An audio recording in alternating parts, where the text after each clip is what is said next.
My name is Derek, and in this video I'm going to show you what it actually looks like in your first day of window washing. I literally started yesterday. I'm going to show you all the gear that I got, how much it cost.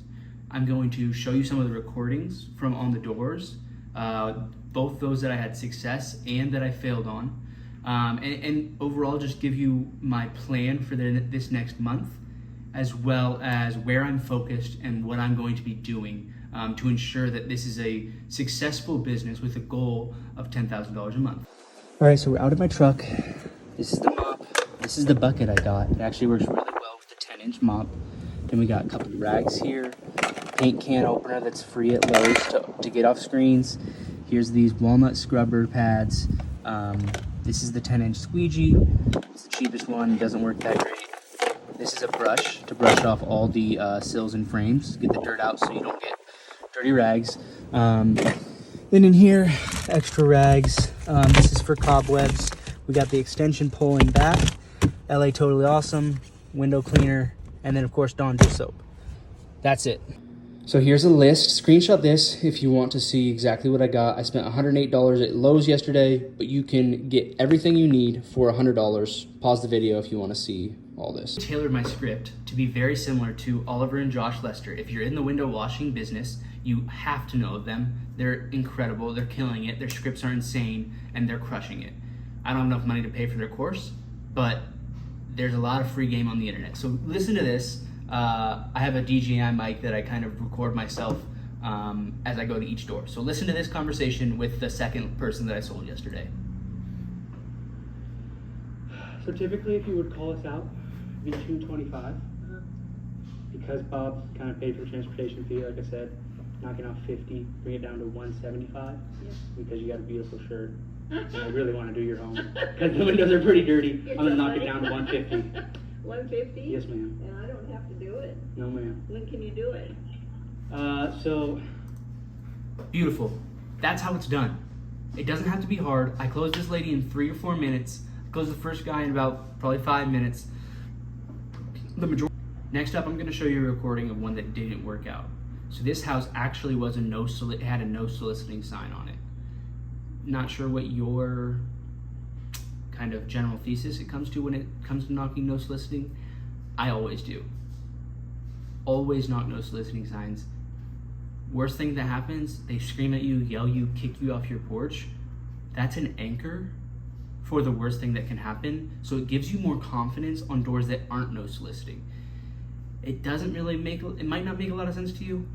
To me, it helps a lot because I go into them expecting that they're going to be super angry, super upset.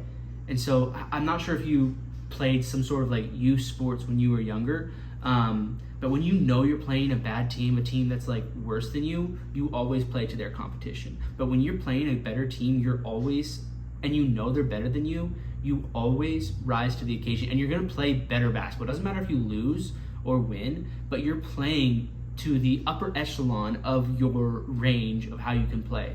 Similarly in door knocking, when I know a sale is gonna be hard and it's not gonna be a layup, those are the ones that I'm actually the best at handling objections. When I go to a door and I see a Lumio yard sign or something else that would say that another door knocker's been there and had success, those are the ones where it should be a layup. Those are the ones that I struggle more with because my mind tells me that it's going to be a layup, and so I don't place as much precedent as I do the no soliciting ones. Just a little bit of tidbit of advice.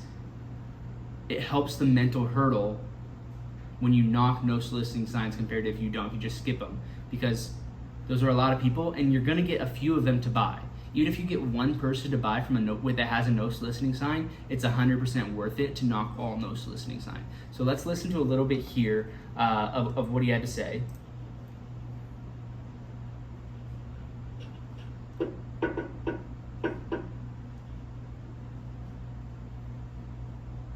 I didn't realize that there was this much time. Sorry about that.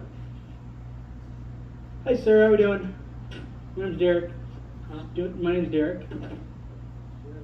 Oh, I didn't even see that. Sorry, the glare was right there. Oh, I'm just doing some of the window washing. I started the business 3 weeks ago. Jump right in. sometimes most people don't like confrontation, and so maybe they're gonna object to something, but you don't have to oblige. You can just ignore it. Like, he pointed to his no soliciting sign and he basically expected me to leave. But after that, I was just like, oh, I didn't even see it. And then you just jump right in, go on to the next. You have to really get good at, especially in sales, door-to-door sales, at just keeping the conversation flowing and going, redirecting to a personal tidbit, to how long they've lived in the home, to if they have any kids. You just gotta bounce around after they object so you can get them off the rail of saying no, if you can. It is difficult. But yeah, there was one of the ones that I didn't close. It ended pretty abruptly, and that's the majority of door knocking. In total yesterday, I knocked 108 doors. I had roughly 25 conversations. I sold 2 deals, and I also have 2 potential deals. One's probably not gonna work out, and one I think I'll be able to close today. All that being said, door knocking is just a numbers game. You're gonna have clients that are layups, and you're gonna have clients that want nothing to do with you and literally cuss you out and kick you out. That's just the game. You got to learn to embrace it. So one thing I'm going to do a lot better of is tracking each and every door, each objection, making sure I'm recording everything, so that way I can really reevaluate every morning what I need to improve, what I did well, and then continue to make these videos to kind of document my process and my journey. So now, after I showed you my equipment, how much it cost, some successes on the doors and some failures on the doors, I'm just going to talk a little bit about what I envision for this company. So my goal is right now, 1 week, I want to make $1,000. So that's this week. Monday through yesterday was Monday. I'm going until Saturday. I'll work on Saturday. 1 month goal, $10,000 in profit. One of the first things I'm going to be doing is hiring a person to help me work the jobs once I get a good enough script and a consistent sales process where I can consistently get 4 sales a day, whether that's window or gutter or roof washes. And then the goal for 5 months which is when my baby's supposed to be born, is $100,000 in profit. So a pretty daunting goal, but I know that if I can get a good, consistent script, that I can scale this to 100,000 without a shadow of doubt in my mind. Not because window washing and gutter cleaning is going to take me there, but because of the upsells that I plan on offering, whether that's roof washing or fence cleaning.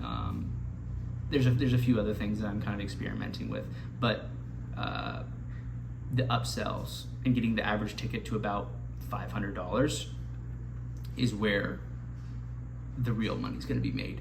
Not at the start here. The start here, I'm really just trying to nail down a script, like I said, so I can have the opportunity to scale to that big.